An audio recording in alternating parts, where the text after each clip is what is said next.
Hari tu ada seorang yang komen, kenapa ada hidden cost masa beli rumah?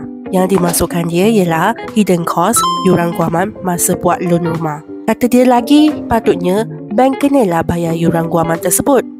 Apa yang dia komen ni agak interesting dan saya faham where it's coming from. Tapi saya kurang setuju bila dia cakap yuran guaman is hidden fees. Yuran guaman untuk mohon loan rumah memang sudah wujud lama. Sejak saya masuk dalam bidang ini 22 tahun yang lalu, memang semua peminjam kena bayar. Mungkinkah sebab dia tak tahu maka dia anggap yuran guaman ini hidden cost? Kita patutnya bersyukur hidup di era di mana informasi hanya di hujung jari.